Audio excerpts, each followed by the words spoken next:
Welcome to Conversations on Leadership with Dr. Dave, where we are joined again by special guest Tom Stamulis. He is joining us on the journey that we are taking to answer 4 leadership questions from some of the best leaders and leadership minds in America. So glad to have you again, Tom. Thank you for being on. And for those who might have missed the very first podcast where you were really able to dig into the weeds and introduce yourself, go ahead and introduce yourself to our listeners, a little bit about what you do, who you are, what you do.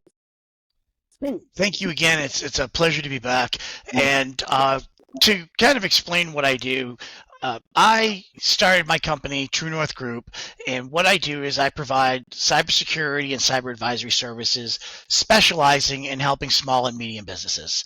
And Nice. I do that so that they can run their businesses with confidence. And with today's world, with the fact that you really can't run a business without the internet, in some way or another, that you want to make sure that the data that you rely on to run your business is protected and available so that you can do that. Prior to starting my company, so I started my company when I moved to Winchester back in 2018. At the end of 2018, I started the company. Prior to that, I had spent 20 years on active duty with the United States Army. I did counterintelligence, and then the last part of my career, I moved into cybersecurity. Working to protect the military, the Army, against individuals that were trying to steal information over the internet. And then when I left active duty, I just became a full-time, because I really enjoy the challenges, because it's not a stagnant industry. What was cutting edge 15 years ago is no longer cutting edge. It's changing almost hourly now, because artificial intelligence is adding such a new dynamic to how criminals are leveraging, and how they're doing that. And I'll share a story with you on that. That should really get people to think. But I did that, and then I had to go back to Iraq in 2003. When I came back, I ended up down here in 2006 working for a company and stayed there. And like I said, when I left Northern Virginia, I wanted to get more space, kind of go back to a more traditional town, kind of the one that I grew up with up in New England.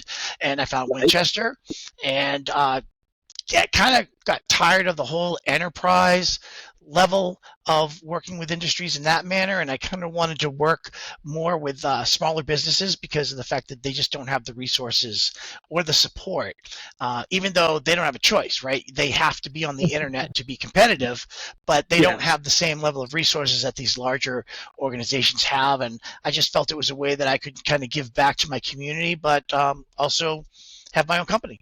So I'm in my 5th year, and I think today's topic is going to be interesting, because it's about leadership, and it's a lot of the things that I've learned. I'm looking forward to talk to you about some of the challenges that I've had as a small business owner, which I think a lot of other of your listeners who are small business owners have probably experienced or are still experiencing.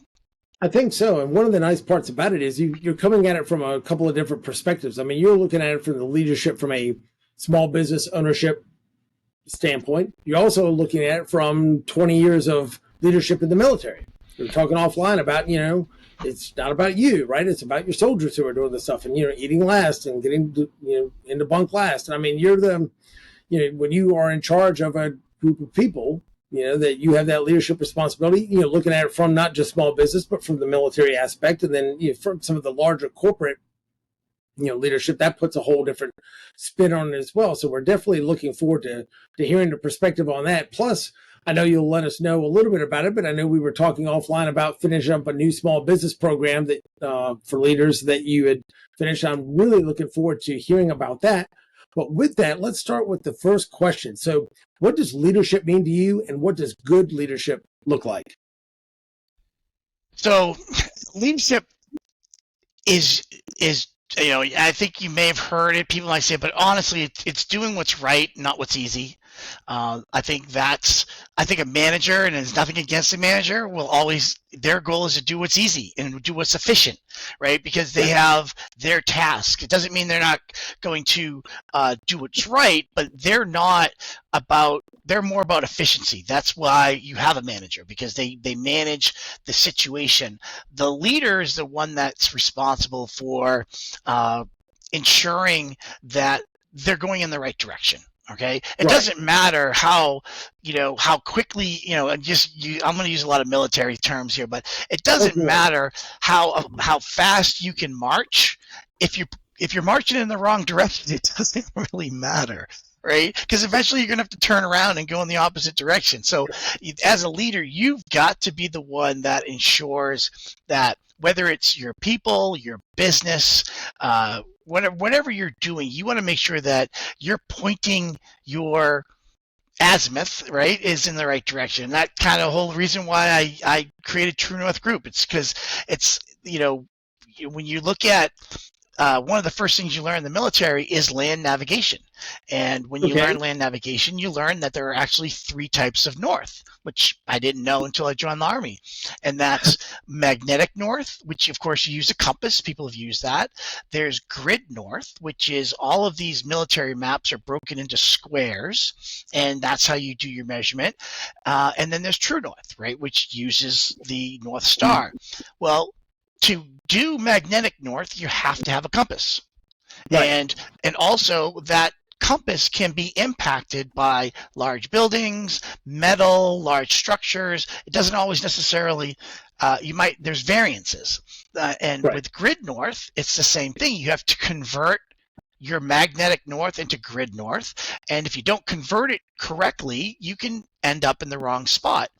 But the beauty of True North is, as long as you can see the North Star, you can orient yourself where you are, and it will guide you to where you eventually want to go.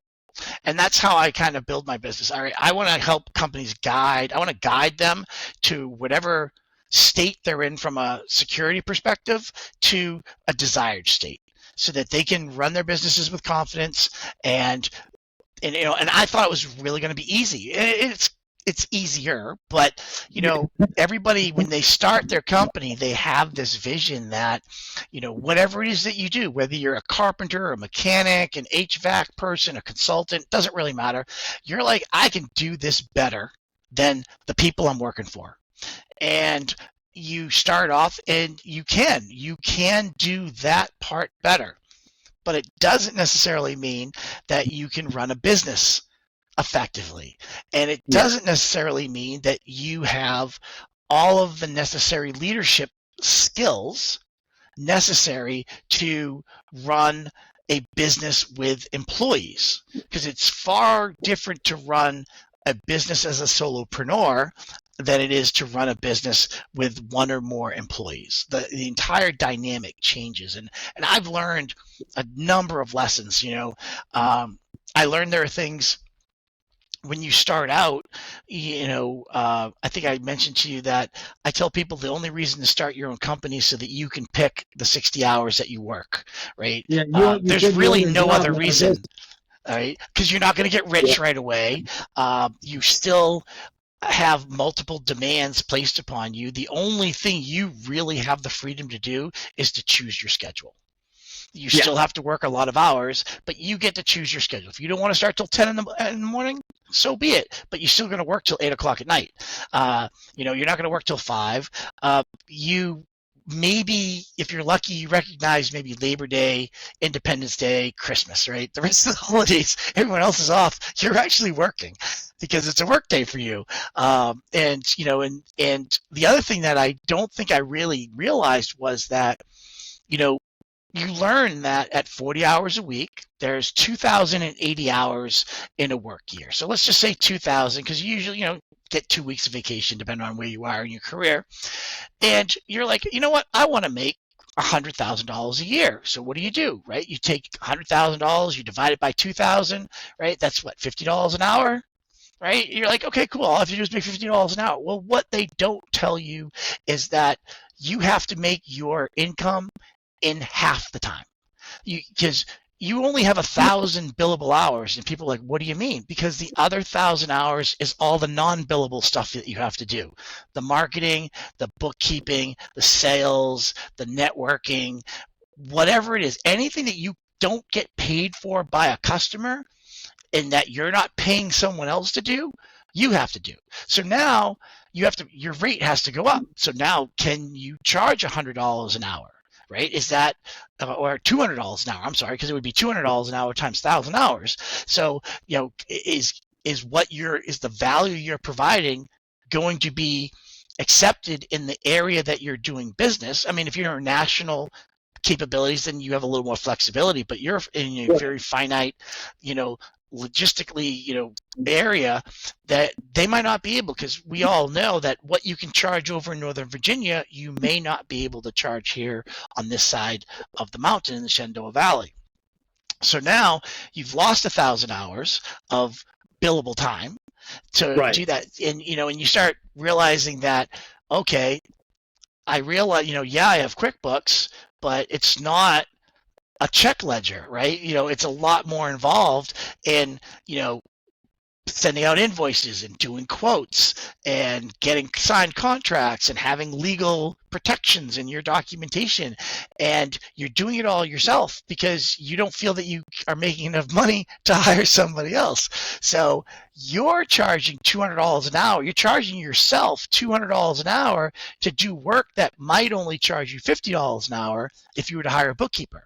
But we don't, they don't tell us all that when we start our companies. So you learn a lot of leadership lessons, because you also have to be a leader. You have to say to yourself, am I the right person for that? Because you'd eventually fire someone if you hired them for a job and they didn't do that job effectively, right? But we don't fire ourselves like we should, because we really should. We say, like, I'm really bad at books, or not that I'm really bad at it. It takes me twice or 3 times as long as it would take a professional to do the same thing. Yeah. So I'm actually paying. So if it takes me 3 hours, that's $600 an hour, $600 that it costs me, and it takes the bookkeeper 2 hours and they charge me $50, I've actually just lost $500 of billable time, right? Yep. But we don't think like that initially, and I think that's where the leadership comes in a lot. And those are some of the things. And then unfortunately, when you're a solopreneur, you don't have anybody to talk to, right? You might have a couple friends that are business owners, but they might be at different stages than you. They might be in completely different industries. They might not understand some of the complexities that you're dealing with. Different lifestyles, life's change. Some people have young kids right now. Some people, their kids are all grown up. So their demands are different. Some people need insurance. Some people don't need insurance because they have a spouse that's working. So there's some flexibility there, because you don't have to worry about health insurance because you have health insurance. So like I said, there's so many different things that I think that the challenges is that you just gotta be honest with yourself and say, look, I don't know everything, and that's why when I found this program, it was just perfect timing for me when I discovered the 10,000 Small Businesses program. I was gonna say, tell us about what's the program called and who puts it on.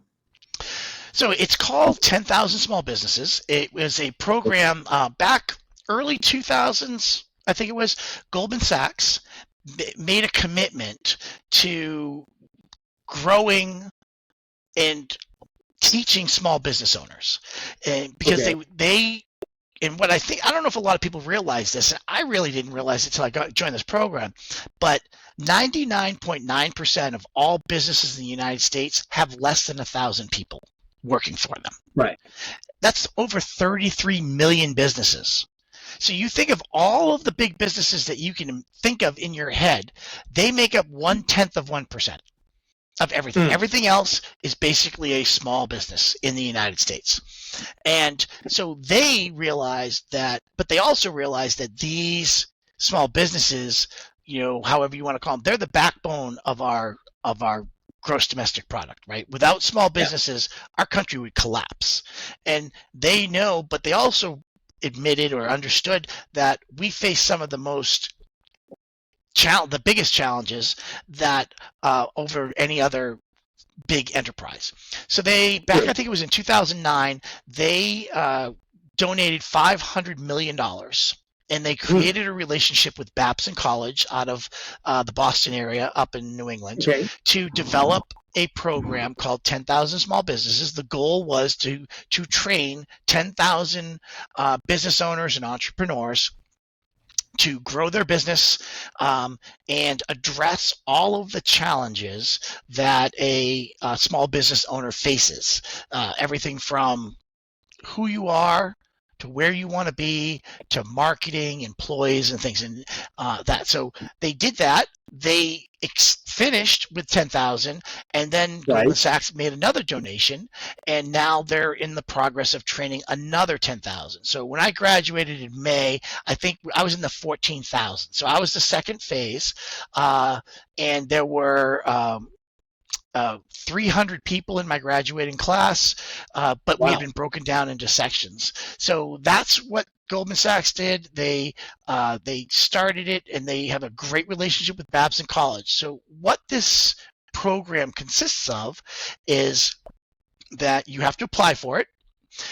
There is no cost to the participant, which I didn't really fully understand the value until I got accepted.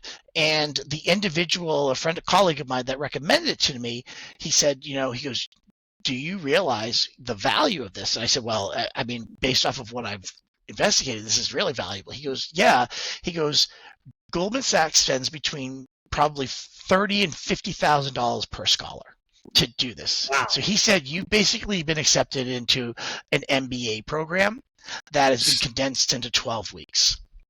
Wow. And I had already made a commitment that I'm going to give this 100% because I looked at it as a scholarship, right? I got accepted into something that I would never be able to afford if I had to pay for it. It was sponsored by Goldman Sachs, which is one of the largest investment companies in the world. It was co-working with Babson College, which is one of the best business schools up in the New England area. And they had, and they broke it into 9 different modules that cover all aspects of being a business owner. So what it consists of is about 10 or 11 hours of online instruction, which, and it's mandatory. Like when you commit to this, you have to sign an agreement that you're going to attend basically every single class because there are a number of people that are on a waiting list, that get accepted or whatever. And they try to get everybody in over time, but there are people, so they want you to commit to it. We had about, like I said, between 9 and 11 hours of instruction every week, broken out over webinars. But then there was non-group exercise. So we had partner exercises where we have a certain module and we'd have to set up meetings with our partners for that week to just talk about whatever aspect that was, whether it was marketing or it was sales or employee management. And then also they would offer a couple of office hours. So every week we had a specialist in that particular area. So we would have a finance specialist from that worked with either Babson College or was from Goldman Sachs, and they would be teaching about your books and how, forecasting and looking at your last 3 years. So we had to provide, I had to provide my last 3 years of my financials, of my tax returns, all of that. And then in that finance section, which is basically like the second major section, which takes up probably 2 weeks, I think of it, because it's very intense. And you go through it. You have an advisor that you sit down with, and they walk you through all of your numbers, make sure everything matches up. And I talked to you last time about nobody wants a budget. I learned more about my finances, and I learned that I made some poor decisions about whether it was supporting as a sponsor for something or putting money to a charity. I never really planned it out. I never had like a charity budget or a sponsorship budget or any kind of budget. If I needed something from my company, I would just buy it, right? And I'd deal with it later. And that is not the way to run a business, all right? But it really makes you understand where all your money's going and how you probably could have had better deductions. You could have had better profits. You could have, invested differently, paid less taxes if you had taken the money and used it a different way. So it was really eye-opening for me, because because when I started my business 5 years ago, I had clients, I'd do the work, I'd get the money, I'd put it in the bank, I'd put 40%, into another account because I know I'm gonna have to pay taxes on that at some point, right? I never did quarterly taxes. I still don't do quarterly taxes. I don't believe in them. I'm like, I'll just pay the fine, whatever it is at the end of the year. It's easier for me to do that, but I still put the money aside.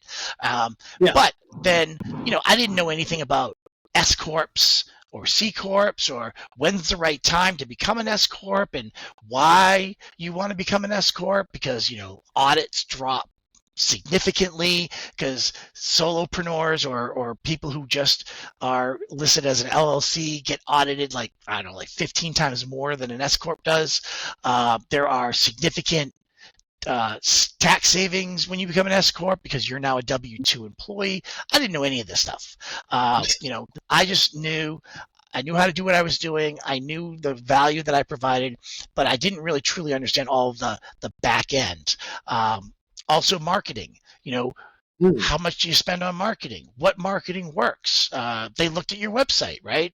And they're like, your website's not that great because it doesn't tell anybody on the first page what you do and how to get in touch with you, right? So there's all these little marketing strategies that they would teach you to how to make sure that your web page, whether someone's viewing it on a phone or a tablet or their computer, basically when they open up that page, it says what you do, right? What problem you solve for them and how to get in touch with you, right? Because people don't scroll, right? We don't think about that. We think about how, are the pictures nice, and does everything spell check work? And it's funny because we don't use the same parameters that we use to shop on our own sites, which doesn't make a lot of sense. Why do you shop at a certain site, or why do you click and move on? We all have those, but we don't look at that as at our own site. No, we don't. It's funny you say that because there's so many times that you hear a company say, well, we've been in business for 130 some years. Well, great if you're a pillar of the local community, but a lot of times we've been in business for 25 years. We have 100 employees, and we have this, and we have so many years of experience, and me, my. I mean, at some point you start sounding like the seagulls from Finding Nemo, and unfortunately the people scrolling through don't care about me, or my. All they're worried about is their problem, their issue, what can you do for them? Right. And you're right. It's funny how we don't put the same kind of thought process into how we design our stuff as a business than we would as we do a shopper. Right. And so a couple of things, a lot of people have said that I do not have an MBA, but that people that have, they're like, this is definitely an MBA level course that for the value in the instruction that you get. That's what they're saying. It's not saying that it's not achievable. It's 12 weeks. And it's very intensive. They have 18 local and 1 national. So what I mean by that is if you're in Boston or New York, you would be in a local regional one. I was in the national chapter because I wasn't close to any of the local areas, but so it was all online except for the last week. Last week was actually at Goldman Sachs in New York City for 4 days to close things out. So the nice thing is they ask you a lot of questions that you may have asked yourself, but you actually haven't formulated.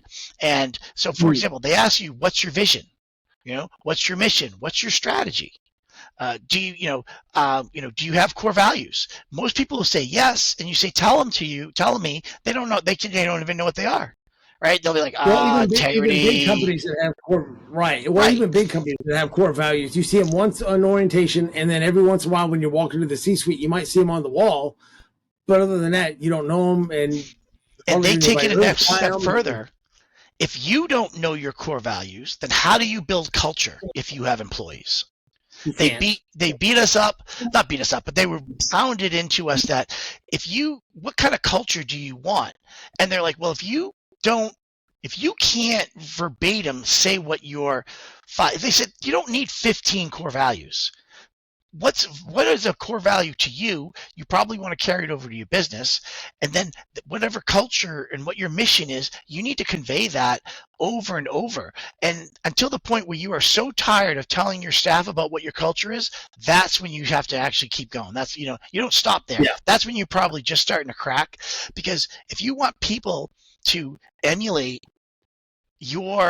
what your levels of excellence are, they have to understand what those levels of excellence are. And we as small business owners, we kind of gloss over it because we have so many other things that we're doing. They dig deep into money and metrics. They look at what your money was. They teach you how to forecast. They teach you how to look back. Did you have a good quarter? Did you have a bad quarter? All of that.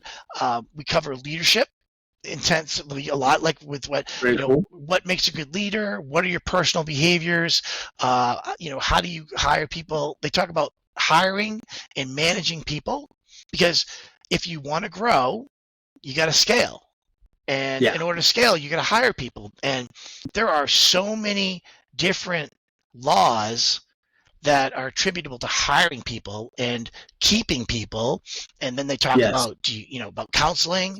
Most small business owners don't do counseling. So how do you expect people to grow or stay with you? So in managing people and understanding different personalities, then they get very big into marketing and sales. Having a great product or great service doesn't do you any value whatsoever if you can't get the word out. And what's the difference between marketing and sales? Most people don't understand that there's a huge difference for marketing and sales. And then we also get into your operations. Do you have standard operating procedures? Are they written? Are they repeatable? Does it matter whether employee A or employee B does something? Is the result identical? Because or does employee A do something different than employee B?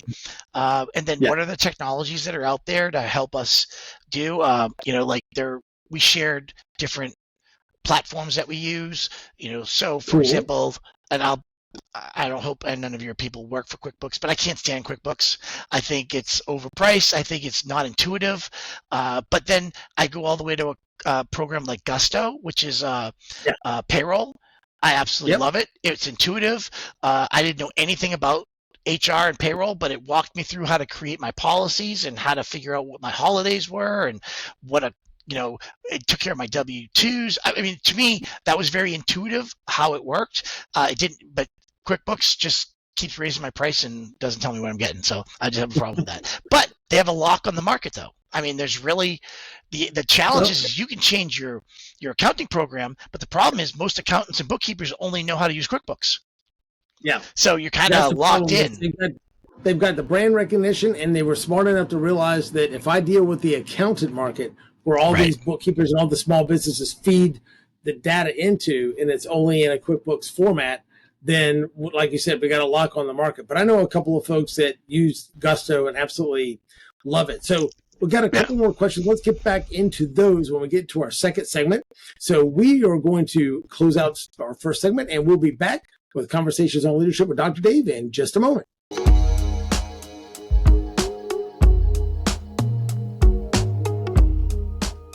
Welcome back to Conversations on Leadership with Dr. Dave. And we are here again with our special guest, Tom Stamulis. He's back on the show with us again, and we're talking all things leadership and small business. So with that, let me throw out the next question for you. What was one of the biggest leadership challenges that you've had to face? I think the biggest leadership challenge for me was becoming a business owner.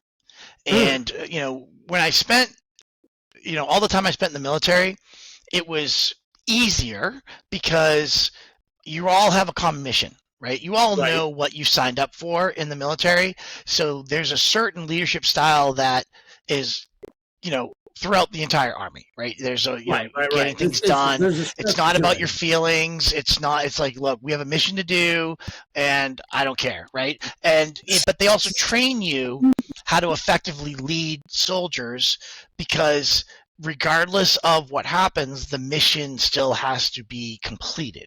Whether you have everybody, whether you lose people to injuries or death, it's a completely different dynamic. But becoming a small business owner, people have different motivations. Some are motivated by money, some are motivated by learning, some people are motivated by time off, and now so you're dealing with different generations. I'm Gen X. So I would hire millennials or Gen Z, and their motivations are not my motivations. They're the way they grew up. Most Gen X people, I don't think that we're perfect, but most Gen X people had a job by 13 or 14, right? It might have been a paper route or mowing lawns. There are Gen Zs who never had a job because they were involved in school activities and sports, and they just never had a job. There are Gen Z people, like, I couldn't wait to get my license at 16. Oh, all right. Could not wait. There are Gen Z people. There are Gen Z people who don't even have their license at graduation, and they don't care to have their So you have to look at it as a business owner. Their motivations are completely different than yours. So what drives you is not going to necessarily drive them, and you have to be aware of that as a leader.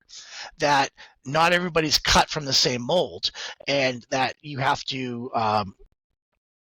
You have to be careful with how you approach individuals, how you task individuals, how you train individuals, how you hold those people accountable for different things. So I think that was my biggest challenge was, trying to maintain the core facets of my military training, but massage it into something that is more digestible by a civilian workforce.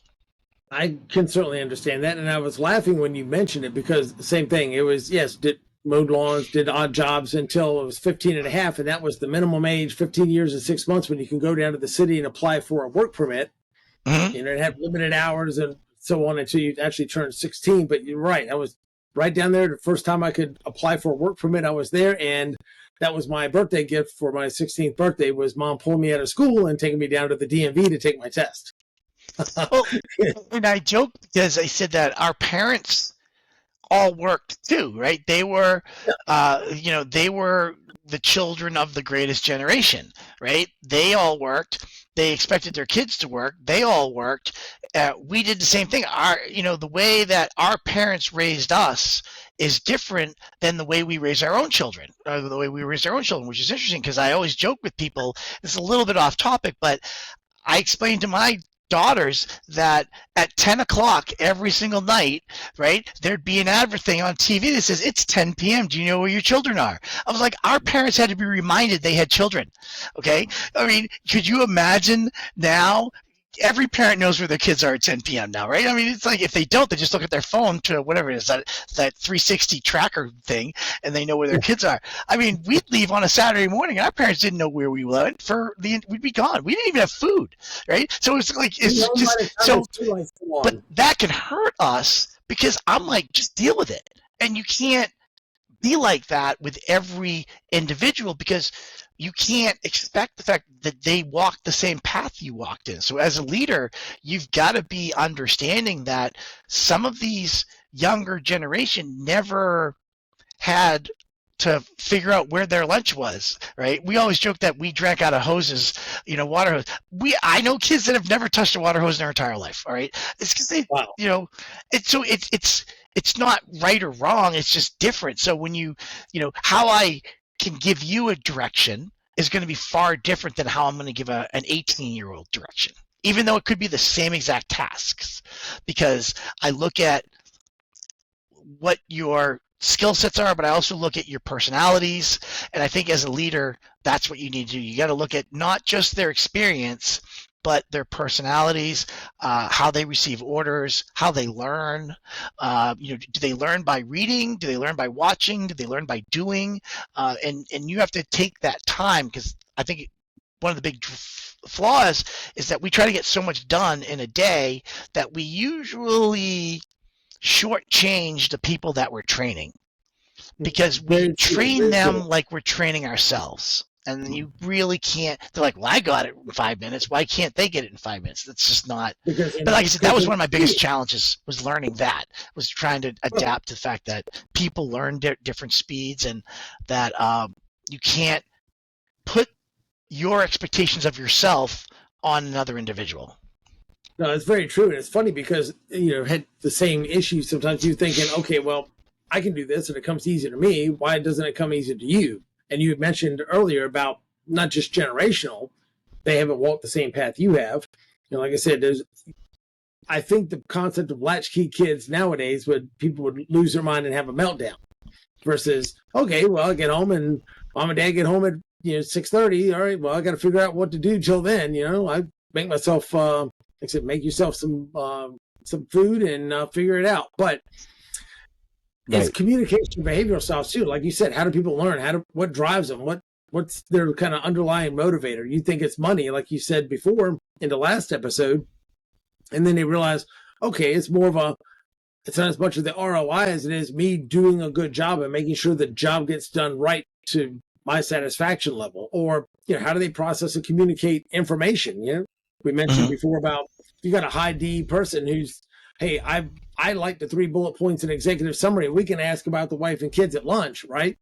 I'm not worried about that right now. And you're working with people that social environment is important to them. The last thing you want to do as a business owner, as a leader, if you're wired that way, is to turn them off. And and you don't even realize how you're coming across, and they take it as something you do not mean at all, and it causes friction and rub. And you're like, I don't get it. Right. And I think we as parents, I don't want to, I guess I'm going to use this term, but I don't want it to be taken extremely literally. We failed as parents with our kids for the millennials and the Gen Zs. And what I mean by that is we wanted better for our own children than we had. We didn't want our kids to have to be latchkey kids. We didn't want our kids to have to, make their own dinners or whatever like that. So, and also they grew up in a different environment, and they grew up in what I consider the now, right? I explained to my daughters that, when we were growing up, Happy Days was on Tuesdays at 7:30 or 7:30 or 8 o'clock, right? And if you missed it, there were no reruns. They didn't do reruns in the summer. You missed that episode forever. It was gone, all right? And now you could go back and watch it, but it might take you a decade. You didn't know what happened because they didn't do reruns. So you had to be – now you can watch an entire season in a weekend on most things, right?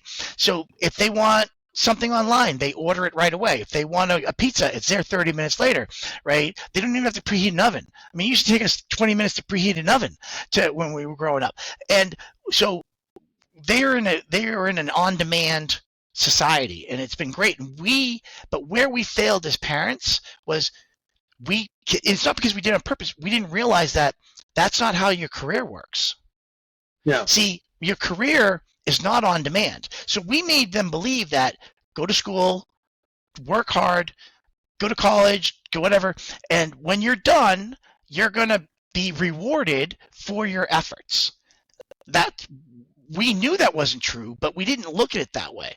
Instead, and I'm going to kind of butcher this a little bit, but I'm going to give you the concept. Right. Is I tell people that your career follows. I think it's called the bamboo principle, whatever. Let's gonna call it the bamboo principle. But basically, if when you plant bamboo, right, you plant it in the ground, and you have to put it and you put the seeds in, and you have to water it, and you have to fertilize it every single day. Okay, and if you stop watering it, fertilize it dies, and then you have to start all over again. Well, bamboo, you have to do that for 3 years. Nothing happens above ground for 3 years. All right, so if you stop anytime in those 3 years, you have to start all over again, and you have to do it for another 3 years. But if you're consistent, on the 3rd year, bamboo will grow like 9 feet a week. That is what I try to explain to my daughters, is that's your career when you go into the workforce. For the first 2 or 3 years, you are just going to trudge along, do what you're told. You are not going to see anything truly visible until you've vetted yourself to the people that you work for. And then I said, that's when you're going to sprout, because that's when they're going to look at you for management. They're going to look at you for promotions because you have put in the time. And that's the way the world works in business. So I said, every time you quit 6 months into a job because you don't feel that you're making an impact, then you're just starting all the cycle all over again. But as a leader, I think when you hire somebody, we have to convey that to them. Say, look, you're not going to be a CEO in a year, not of this company. No, well, it's funny you say that for two things. One, I remember my niece years ago, she, same thing, was getting out of high school, wanted to go to college, wanted to come out with a 4-year business degree. And I said, well, what do you want to do with that business degree? Well, I want to be a CEO.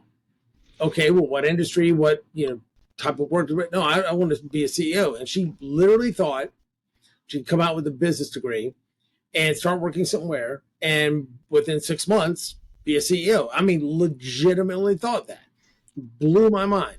And I love the bamboo principle, because it's absolutely correct. Like I said, you trudge along for so long, but if you don't keep putting that consistent work in, you're never gonna sprout. And it really is a great transition, because I think you teed this one up nicely to our last question for this segment. But what do you see as the biggest mistakes that leaders make today?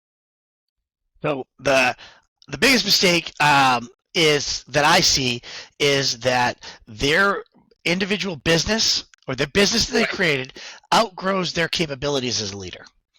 All right. They were good up to a certain point. Now their business is growing, whether they're hiring, whether they're franchising, whether they're adding a new office or a new vehicle or a new whatever. It's now exceeded their leadership capabilities, and they either have to pivot. Either they need to get more leadership capabilities or more knowledge as a business owner, which is where I think the 10,000 Small Businesses program is a huge opportunity, right? Or you have to hire someone to run your business so that you can do what you love. Like if you love being a carpenter, then you need to hire someone to run your business so that you can be a carpenter. And that happens a lot with the C-suite with IT, right? You have people don't get into IT to become a chief information officer, right? They get into IT because they love IT. They love either coding or computers or networking, but eventually they become a strategist, because that's what when you put chief in front of your name, you are no longer a technical person, right? You are no longer in charge of the problem. You're in charge of the people who are in charge of the problem. So you're a strategist. They don't transition very well, all right? So same thing with a carpenter. A carpenter who he is an artisan, right? And he or she can do great things as a carpenter. At some point, you need to give up carpentry and become an owner and a manager and a leader and a strategist and a business person. And a lot of people don't want to do that. You can't run a successful growing company and still do carpentry 20, 30 hours a week. You just can't. Well, it's funny you say that, because a lot of folks that have been very successful and grown very big businesses have either brought somebody in to manage the business part of it so they can do what they do best, or had a co-founder. And I remember seeing something online about here's how to pick a co-founder, because you're looking for somebody that has, if you're the vision guy, you need the execution guy, right? If you're the craftsman and artisan, you need somebody that can run the rest of the business. Or you need, like you said, you need somebody like a company that can outsource the whole back end part of your business, that they can just handle that so you can deal with what you need to deal with. And so you're absolutely right. I mean, that's, I think, a huge weakness in folks. Maxwell calls it the law of the lid. Your business, your leadership capability, your team, your whatever is only going to rise up to where your level of leadership development is. So either you can, if you're a 6, I can promise you this: you're not hiring 7s and 8s, okay? Unless you're the owner and you're very deliberate about, like the example we gave last time you were on the show of like a Microsoft hiring a Steve Ballmer, right? You got. Is all right. I'm really good at what I do on the IT end of it, and I've kind of grown to the point that I can't manage these people anymore. So, hire number 35, not a co-founder, but hire number 34, 35 is a guy who's just there to run the business, so I can concentrate on, Bill Gates stuff that Bill Gates does the best. And that's really important. Whether it's a co-founder, whether it's a manager, whether it's hire out, contract out the back end stuff that you don't want to do. Like I said, 6s are not going to hire 7s and 8s unless they're the business owner and they're trying to be that I want to stay where I'm at and hire someone who's an 8 or a 9 to be able to bring people in. Same thing. If you're an 8, or 9, you're going to attract 7 and 8 talent. If you're a 4, you're not going to attract the top talent. You're going to attract people, and it's an ego thing. It's very hard to hire people that that are better leaders than you are, unless I'm bringing them in like the dentist bringing in the practice manager that we talked about before. So I can just do what I can build for the best. And you bring up a good point where it's an ego thing, but there's an easy way to check whether you are a good business person or not when this happens, right? You're like, okay, you find your co-founder, you got great chemistry with the individual, you like it, but you have to draw up a rock solid contract. And you go to your lawyer and the lawyer says, oh, that's $2,000. And you balk at $2,000, but you're making $600,000 a year in sales right now. So you're not going to invest $200,000 to protect $600,000 of revenue. You've just proven you're not a good business person, right? And it's horrible for me to say that, and people can get mad because I'm going to be like honest. If you can't fathom investing $2,000 to save $600,000, you are not a good business person, and that's why you need a co-founder even more. Okay. Now maybe 2,000, but let's put it this way: you're expecting this lawyer to give you the best document to protect your livelihood and your legacy, or whatever it is, all the work that you've put in, but you're not willing to invest $2,000 to protect that. Right then and there, that tells you you have challenges. Okay, because you can't put the value of your business in front of your narrow vision of what $2,000 is, because so. And then I'll joke personally though, but that same individual will pre-order the iPhone and drop $2,000 3 months in advance of the iPhone being released, right, without blinking an eye. So are you really a good business owner? No, you're not. Right? Or let's put it this way: you have a lot to learn. Let's put it that way, all right? Because you don't even give your own business the respect it deserves for the value of what your own business is, for the hard work that you've put in. You can't even value that. And that's where this program is, because you always hear people say that if you're the smartest person in the room, you're in the wrong room. Right. Well, a lot of business owners that I deal with, all right, myself included, a lot of times we're pretty much one of the smartest people, if not the smartest person in the room, right? And that just becomes from who we are. We're entrepreneurial, we're visionaries, we're hard workers, whatever. In this program, I don't think I was ever the smartest person in the room. And that in itself was awesome to me. And I even thanked I had 30 people that were in my team. I even thanked them. I said, you know what? I said, I always feel that I'm one of the smartest people in the room. I said, I've never felt that way, but I never took it as being offensive. I said, I loved it because of the fact that I learned from all of you. Some of them were one-person shops like me. Some people had 40 employees. Some people were making $20 million a year.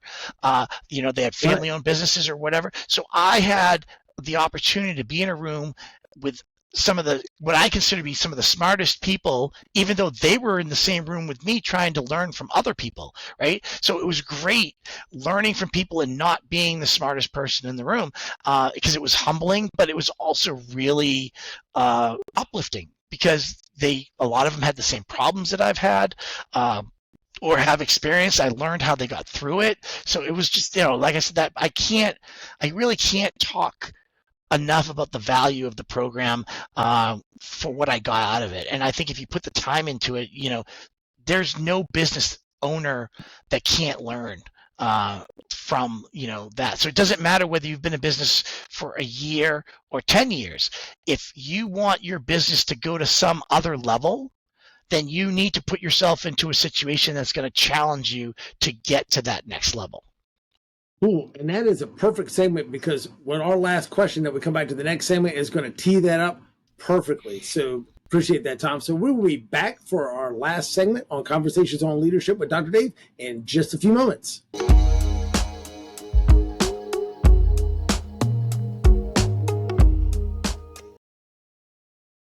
Welcome back to Conversations on Leadership with Dr. Dave, where we are here with our last segment with special guest Tom Stamulis. And I'm going to start right into it with the very last question is, what do you think is the best way for leaders to improve their leadership skills? So I think there's two paths that you can take to improve your skills. One is not improve your leadership skills and hire really smart people. All right. Because if you don't like being the leader, but you love what you do, there's nothing wrong with that. Hire really smart people to do leadership for you and make sure that they have the same values as you. All right. The other thing is that you have to continually learn, and you can do that a number of ways. Yes, there are great books that you can read, but if you look at the attention span of human beings, most people can't get through a 30-second Instagram video. So reading a book is not as easy as it used to be. But you have to read, or you have to watch. There are some great online courses if that's the way you work. But also, I think that it's hard to stay focused, and it's hard to challenge yourself. So this program when I joined the 10,000 Small Businesses, and this was introduced to me by a friend about two years ago, and I checked into it, and it asked for a bunch of information that I just didn't have time to put together with the client load that I had. So I applied at the end of last year, and started applying for it, and then went through the first phase. Then I had to go through this interview with a couple. There were three people. They were asking me why I wanted to join, and I'll be very honest with people. I believe that I have an amazing product. All right, I have promoting services. I can help you protect your legacy. I can help you protect your livelihoods. Right, but what I offer is it's hard for people to embrace, right? Because 10 years ago, if you ran an insurance company, you had a room with file cabinets with lots of documents that you knew needed to be protected, right? So you had a lock on the door, you had a fire extinguisher, you had all the file cabinets had lock, only a couple people knew how to get in there. You knew how to protect that. Well, the problem now is all that information now sits on your laptop. And people can't fathom 50,000 records. They can't wrap their head around it, or they believe they say it's in the cloud, not having any idea what in the cloud means. Okay, in the cloud means it's just sitting on someone else's computer at someone else's facility. It's not actually in heaven. It's on some other physical device. Well, all right. Well, I wouldn't necessarily. It's a nice area, but I wouldn't say Ashburn, Virginia is heaven, right? Ashburn, Virginia is a very big location, correct? Right. It's a great location. I love it to death, but I wouldn't quote it as heaven. But there's a lot of data centers there that probably are holding a whole lot of listeners' information right now. So they asked me, why do you want to be in this program? And I said, look, I believe that I have all of the pieces to be successful and to help help clients protect their data so they can run their companies. I said, however, I've been having a very big challenge crafting a message that resonates with my potential clients of why it's important. All right, because I can't seem to find that message. So that's why I want to join, because I said I have all the puzzle pieces, but I can't seem to put them in an order or with a picture that's going to resonate with any business owner that has critical data that they need to run their company, right? And without them understanding, because a lot of people have this misunderstanding that they're not at risk, right? But they are, and I try to explain to people that, 50% of all cyber breaches that occur, all right, or that have occurred, have been against companies that have less than 1,000 people. So if there's been 50,000 or 20,000 things, the only reason that you don't hear about it is because Dr. Dave Miles' company getting hacked doesn't get clicks. Right? No. Nobody, not to be offensive, but nobody cares because you're not big enough. They care about Target. They care about now, in the time that Target was hacked, maybe 100 small businesses were hacked.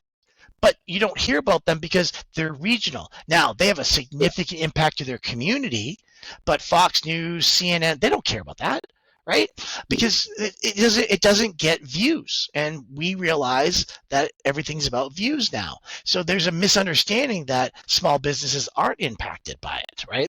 I think I shared with you earlier, though, that a lot of people don't realize that 60% of all of those businesses that are impacted by a breach will go out of business within 6 months. There's no recovery from it, because 17% of all businesses only 17% have cybersecurity insurance. They won't even buy the insurance to protect it, right? Because they don't. They think the premium is more than the value, right?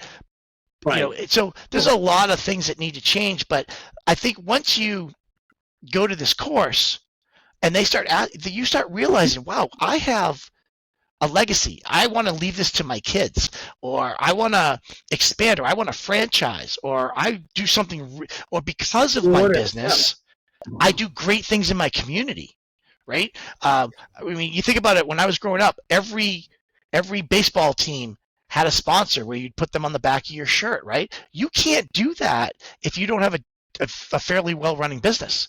You can't do that if you go out of business. So it's not just, it's not just the money that you make and the livelihood you provide for yourself.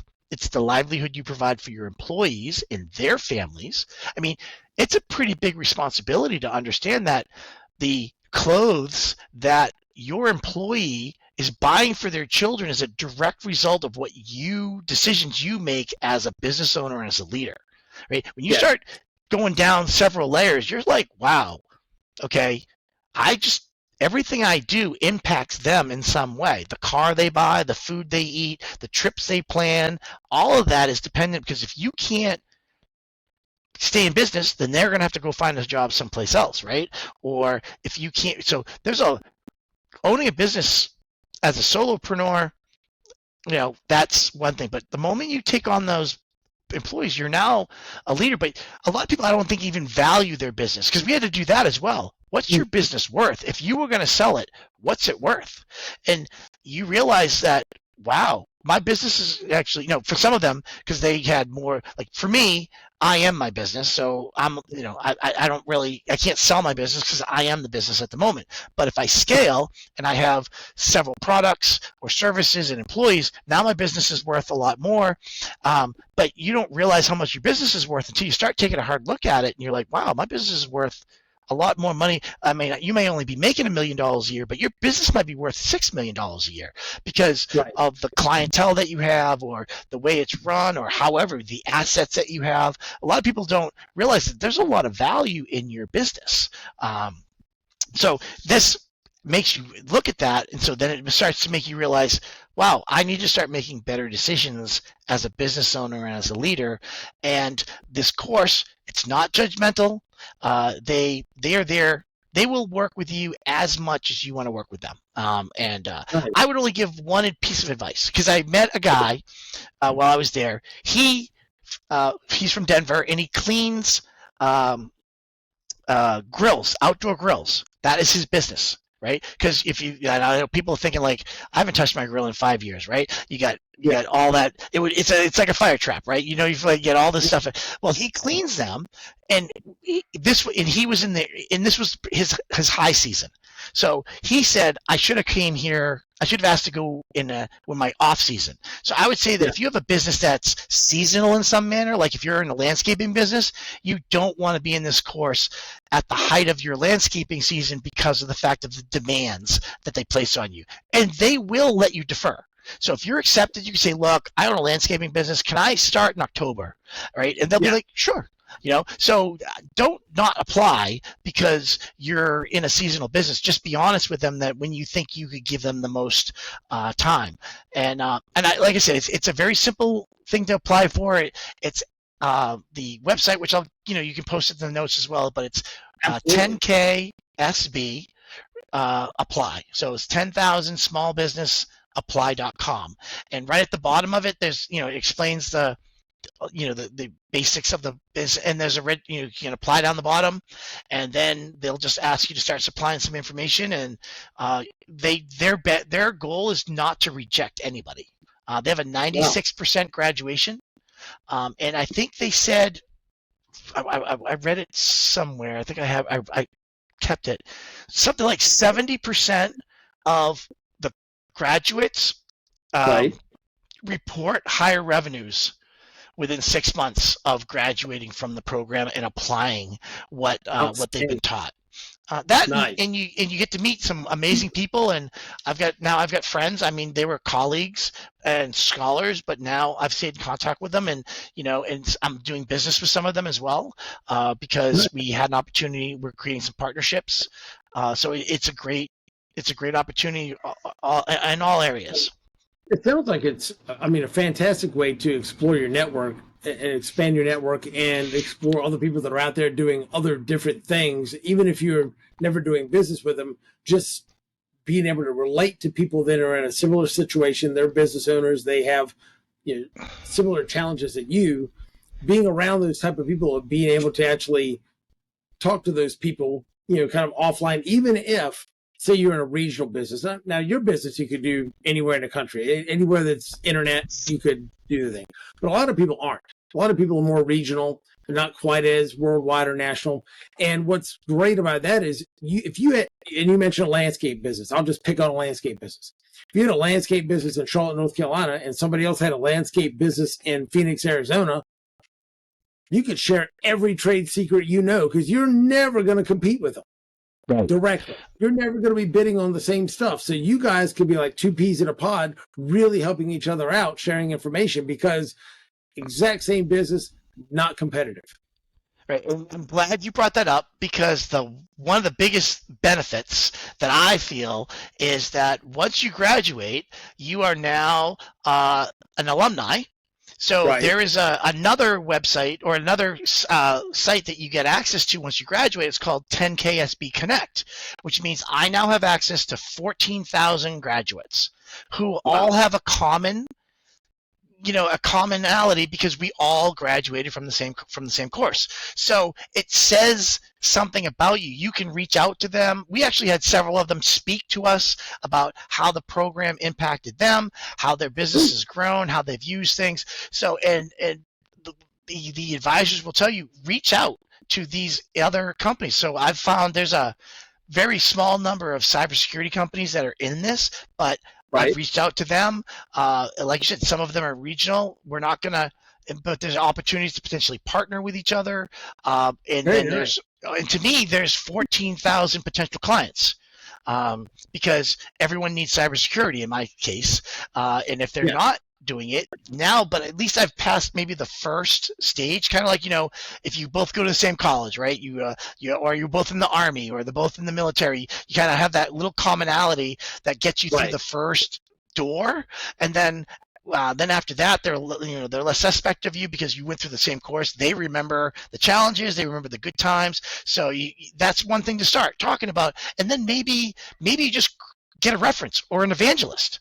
Maybe they don't need you, but they like you. And if they know someone that needs your services, they can evangelize for you. So I think there's a lot of things. You can't buy 14,000, evangelists that way. I think that's one thing about whether it's a chamber, 10K small business program. There's a lot of those types of things that you're absolutely right. They may never do business with you, but if they know, like, and trust you, and they know exactly what you do, their ears are open. And when they hear, well, I got hacked, or hey, I'm, you need something about cybersecurity, and I have no idea about it, their radar goes off, and hey, ding, ding, I can't help you, but I know a guy, right? Yeah, and I agree. Power of the network and fostering those relationships over time. Yeah, no, I don't have, honestly, I have nothing but great things. I think the people were amazing, the support, and I'm not even going to get into the 4 days that we spent in New York. We were at Goldman Sachs headquarters in Lower Manhattan. They pay for everything. They pay for your flight, your hotel, your time, everything. I mean, Goldman Sachs was one of the best the most hospitable. Or we had breakfast with their senior executives. We had a senior executive, and I'm talking about like these people are like investment fund managers for like South America, like the entire area.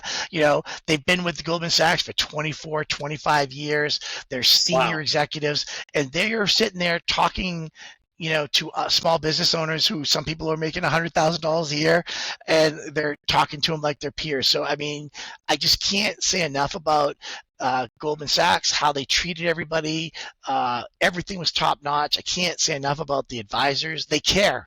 They care about how they care as much as you care.